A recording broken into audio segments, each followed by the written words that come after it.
देखिए logarithmic functions हम लोग देखेंगे, लॉगरिदमिक फंक्शंस हम लोग देखेंगे। तो अभी हम लोग एक्सपोनेंशियल फंक्शंस देखे हैं। तो लॉगरिदमिक फंक्शन जो होता है, लघुगणक फलन जो होता है, एक्सपोनेंशियल फंक्शन का इन्वर्स होता है। ठीक है, तो log function is the inverse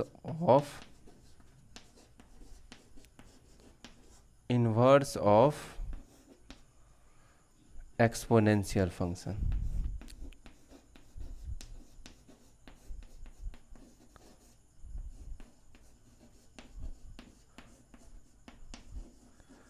logarithmic function जो होता है वो क्या होता है, एक्सपोनेंशियल फंक्शन का इन्वर्स होता है। अब इसको समझते हैं कि इन्वर्स किसको कहते हैं। तो इन्वर्स का मतलब होता है प्रतिलोम। प्रतिलोम किसको कहते हैं, प्रतिलोम कहते हैं इनपुट को आउटपुट में बदल देते हैं, तो वही क्या हो जाता है, इन्वर्स फंक्शन हो जाता है। जैसे समझिए एक्सपोनेंशियल फंक्शन क्या क्या था, ध्यान देना है यहाँ। एक्सपोनेंशियल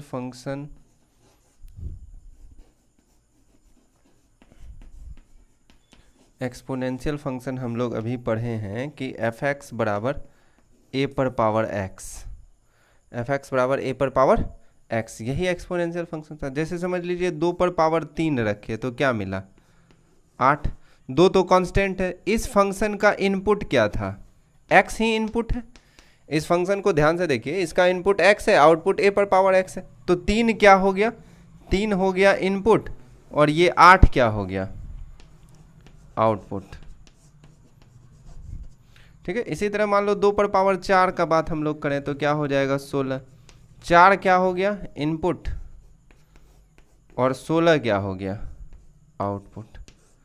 ठीक है, अब लॉग फंक्शन में क्या बताएं कि इन्वर्स जब है, लॉग फंक्शन का हम लोग बात कर लें, जब ये इन्वर्स है तो क्या होता है। देखिए लॉग फंक्शंस को हम लोग लिखते हैं एफ एक्स बराबर लॉग, जी को बड़ा लिखते हैं, बेस यहाँ डाल देते हैं ए, और यहाँ लिखते हैं एक्स। मतलब इसको हम लोग पढ़ते क्या हैं, लॉग एक्स विथ बेस ए।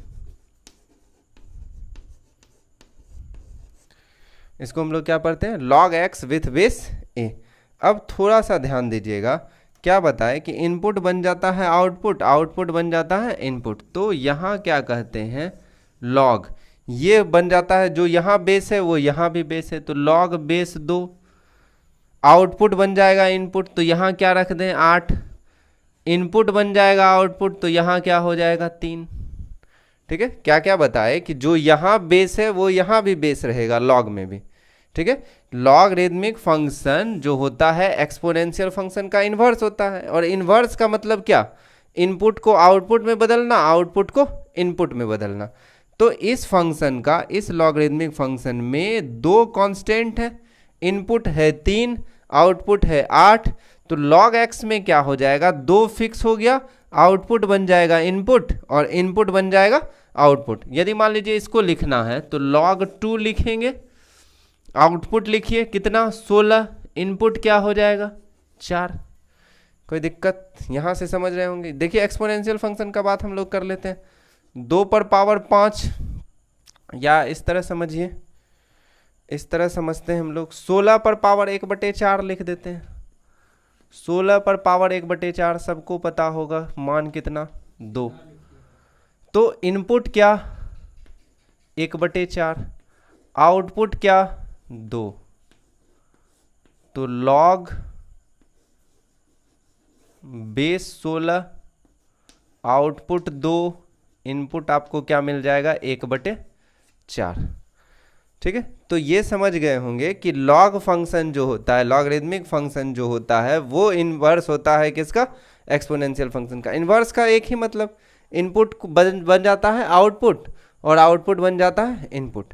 अब लॉग का इंडिपेंडेंट डेफिनेशन यदि देखें तो लॉग अपने आप में क्या है, तो ध्यान से देखिए, लॉग बेस ए बी बराबर यदि एक्स है तो इसको हम लोग क्या पढ़ते हैं, लॉग बी विथ बेस ए। सबसे पहले इसके मीनिंग को देखते हैं, लॉग बी विथ बेस ए पढ़ते हैं। ठीक है, इसका मान x के बराबर है तो होता क्या है, अब इस चीज को समझते हैं। ये इधर जाता है, अभी तुरंत हम लोग बता रहे थे कि 16 पर पावर 1/4 बराबर 2 या 2 पर पावर 3 बराबर 8 है, तो log 8 2 बेस में है, 8 बराबर 3, तो ये इधर जाके क्या होगा, बेस बन जाएगा, 2 पर पावर 3 बराबर 8। तो यहां से हम लोग क्या देखते हैं, log b with base a बराबर x है। इसी चीज को हम लोग क्या कह सकते हैं, a पर पावर x बराबर b भी कह सकते हैं, a पर पावर x बराबर क्या कह सकते हैं, b कह सकते हैं, इसमें कोई दिक्कत नहीं है। अब इसको आगे देखिए, हम लोग समझते हैं, इसका इंडिपेंडेंट डेफिनेशन हम लोग देखेंगे। अभी तक तो एक्सपोनेंशियल पे समझे इसको, कि लॉगरिदमिक फंक्शन जो होता है वो क्या होता है, एक्सपोनेंशियल फंक्शन का प्रतिलोम होता है, उल्टा होता है। अब इसको इंडिपेंडेंटली हम लोग समझेंगे कि क्या होता है। तो ध्यान से देखिए कि ये समझ में आया, ये log a है बेस में और संख्या b है बराबर x है, तो इसको हम लोग क्या कह सकते हैं, a पर पावर x बराबर b, और पढ़ते क्या है, log b with base a। अब देखिए हम लोग अभी जैसे देख रहे थे, log बेस में 2 लिखा हुआ है और यहाँ 8 लिखा हुआ है बराबर 3 है, तो कैसे आया मान, यहाँ से सोच सकते हैं। इस आधार पर, इस बेस पर क्या नंबर दिया जाए, कौन सी संख्या दी जाए जो यहाँ वाली संख्या मिल जाए, दिए गए आधार पर कितना पावर दिया जाए जो ये मिल जाए, आंसर मिल जाए। तो 2 पर पावर 3 देते हैं तो 8, तो आंसर क्या होता है, दिए गए बेस का पावर जो होता है वही उस संख्या का मान होता है। ठीक है, log का मान किसके बराबर होता है, दिया गया जो बेस है, दिया गया बेस जो है उसी का पावर log के बराबर, log का आंसर होता है। जैसे यहाँ 2 है और यहाँ 16 हम कहें, निकालिए मान, तो 2 पर कौन सी संख्या डालें जो हमको क्या मिल जाए, 16, तो आप कहेंगे 4। ठीक है, तो log का इंडिपेंडेंट डेफिनेशन हम लोग क्या बता सकते हैं, log जो है दिए गए आधार पर प्राप्त होने वाली क्या पावर, दिए गए आधार पर प्राप्त होने वाला क्या है, पावर। दिए गए आधार पर क्या पावर डाला जाए जो संख्या मिल जाए, वही संख्या किसके बराबर होता है, log के मान के बराबर होता है। ठीक है, जैसे अभी हम लोग एक एग्जांपल देख रहे थे, log बेस 16, log बेस 16, और यहाँ मान लीजिए 1/4 हम लोग देते हैं, तो 16 पर क्या पावर दिया जाए जो 1/4 हो जाए। ठीक है, यदि इसको निकालने में दिक्कत होता है तो हम लोग क्या करेंगे, इसको मान लेंगे क्या, x। तो देखिए एक्सपोनेंशियल फंक्शन के अनुसार 1/4 बराबर क्या हो जाएगा बताइए, तो आप कहेंगे 16 इधर जाके बेस बन जाएगा, ये पावर बन जाएगा, तो 16 पर पावर कितना हो गया, x।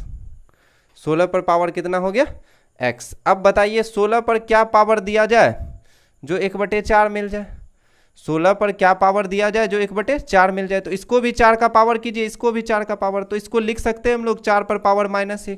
इसको क्या लिख सकते हैं बताइए, 4 पर पावर 2 पर पावर x, तो 4 पर पावर हो गया 2x, तो 2x आधार समान है तो पावर भी समान होगा, 2x बराबर -1, इसलिए x बराबर कितना, -1/2। तो आप कहेंगे 16 पर यदि -12 दिया जाए तो 1/4 के बराबर होगा, तो इस सवाल का आंसर क्या हो जाएगा, -12। तो इस तरह से किसी भी log का आप मान निकाल सकते हैं। जैसे और समझते हैं हम लोग, यदि मान लीजिए आपको ये कहा जाए कि, इसको थोड़ा ये कर देना, तो log बेस 32 है, log बेस कितना है, 32 है और 1/2 है, बताइए इसका आंसर क्या होगा। तो हम लोग तुरंत इसको क्या मान लेंगे, x मान लेंगे। अब इसके अनुसार क्या हो गया बताइए, तो 1/2 बराबर हो जाएगा 32 पर पावर x, 1/2 बराबर कितना हो जाएगा, 32 पर पावर x। दोनों को 2 के बेस में ले लीजिए, तो क्या हो जाएगा, 2 पर पावर -1 बराबर 2 पर पावर 5x। अब आधार सेम है तो पावर भी सेम होगा, तो -1 बराबर क्या लिख देंगे बताइए, -1 बराबर लिख देंगे 5x, x बराबर कितना कह दीजिएगा, -1/5, तो -1/5 इसका आंसर होगा। तो log का डेफिनेशन हम लोग क्या देंगे, किसी दिए गए आधार पर, किसी दिए गए आधार पर क्या पावर हो जो संख्या मिल जाए, वही पावर जो होगा दिए गए आधार का घात जो होगा वही किसका मान होगा, लॉग के मान के बराबर होगा। इसी चीज को हम लोग क्या कहते हैं, इसी चीज को हम लोग पढ़ते हैं लॉग। अब आ जाइए कि इसको हम लोग आराम से देखते हैं कि क्या क्या होता है।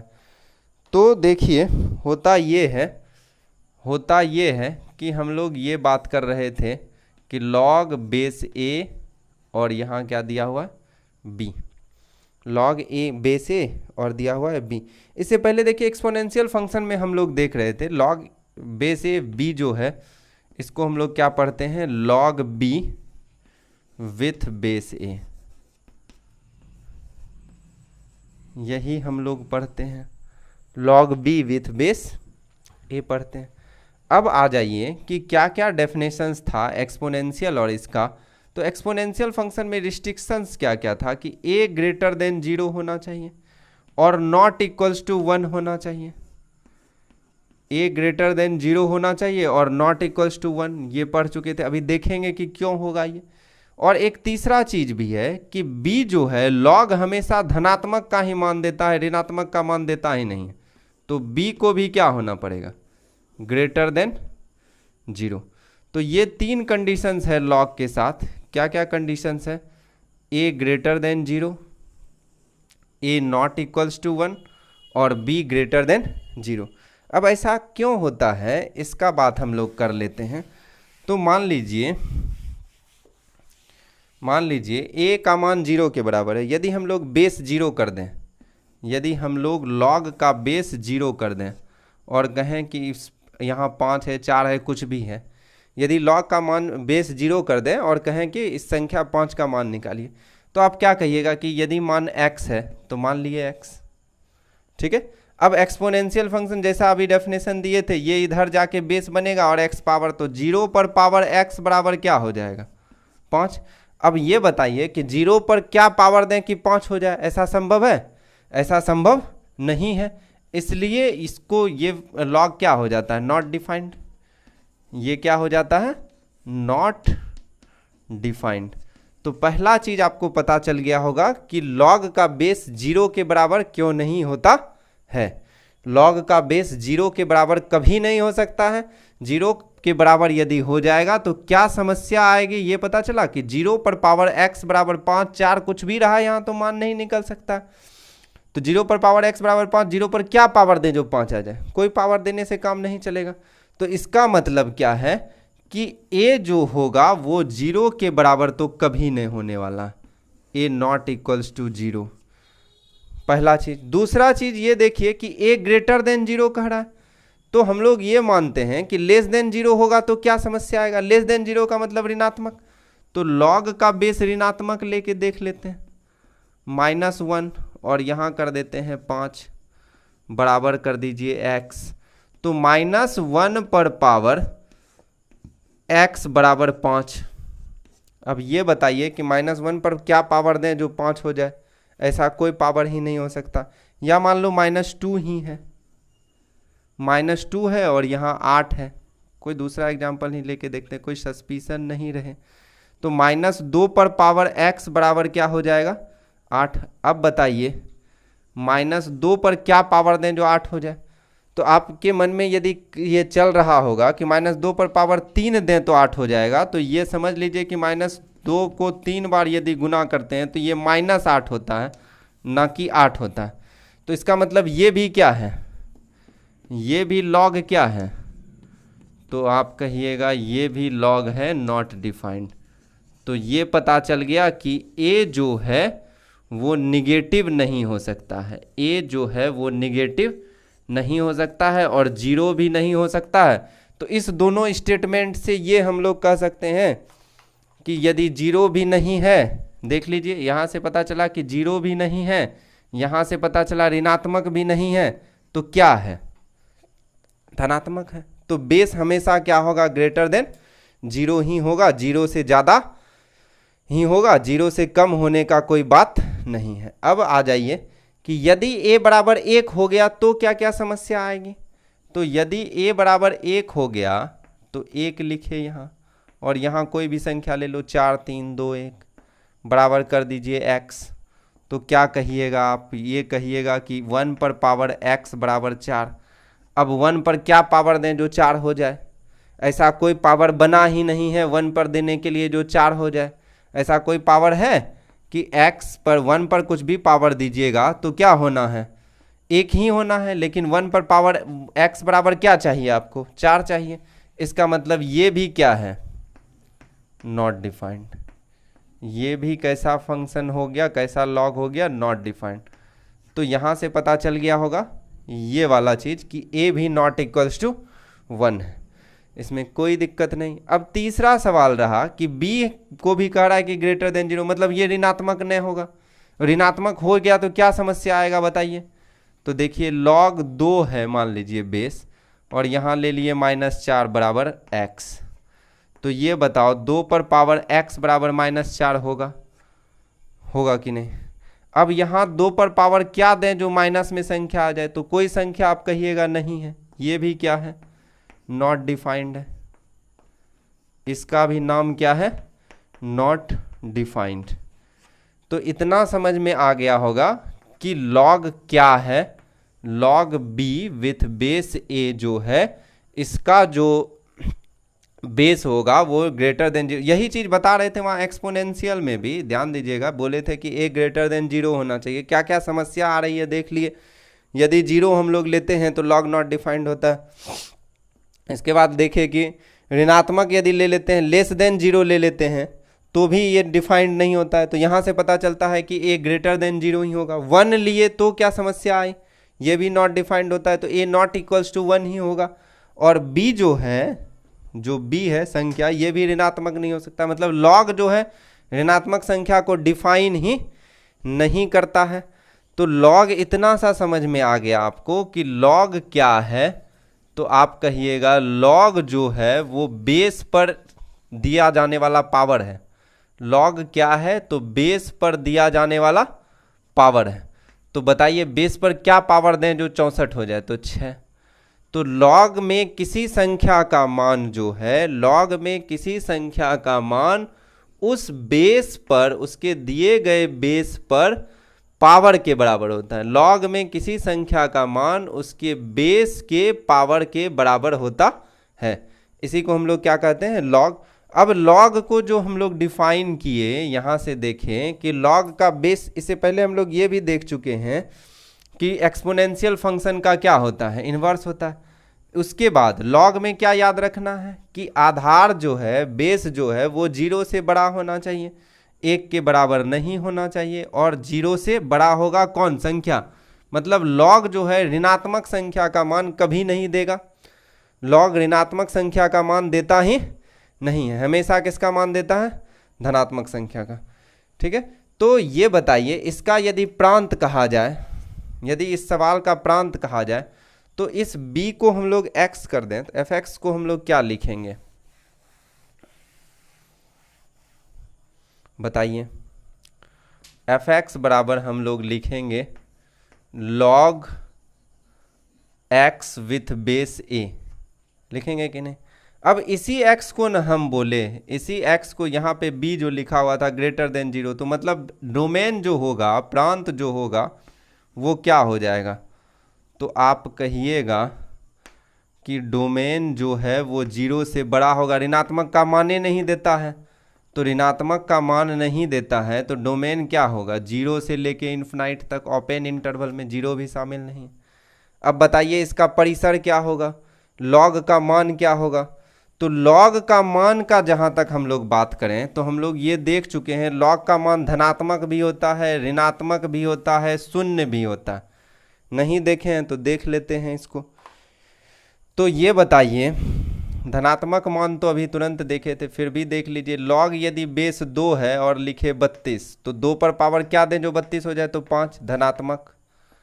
अब ये बताइए यहाँ है 32 और यहाँ है 2, 32 पर क्या पावर दें जो 2 हो जाए। तो अभी तुरंत बताए कि यदि नहीं निकालने आता है तो x मान लेंगे, 32 2 बराबर x। तो 32 पर पावर x बराबर 2, क्या हो जाएगा बताइए।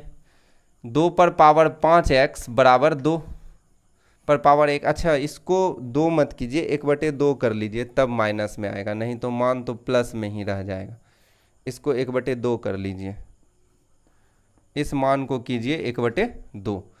तो 1/2 कीजिएगा तो यहाँ हो गया 1/2, तब आएगा माइनस में मान। तो 2 पर पावर कितना हो गया? -1। तो x का मान कितना आ जाएगा बताओ? -1/5। तो ऋणात्मक भी देख लिए, तो log का मान धनात्मक भी और ऋणात्मक भी, 0 भी देख लीजिए। यदि log 2 है और 1 है, इसका मान क्या? तो आप कहिएगा 2 पर पावर सिर्फ 0 देने से 1 होगा, तो मान 0। धनात्मक ऋणात्मक 0 सब, तो रेंज क्या हो जाएगा? इसका परिसर का बात करें तो log का परिसर क्या हो जाएगा? तो आप कहिएगा log का परिसर होगा वास्तविक संख्या। तो डोमेन हो गया 0 से इन्फिनाइट और परिसर हो गया वास्तविक संख्या। इसका प्रॉपर्टीज हम लोग देखेंगे कल। आज एक्सपोनेंशियल और लॉगरिदमिक फंक्शन खत्म, कल इसके प्रॉपर्टीज के बारे में हम लोग देखेंगे।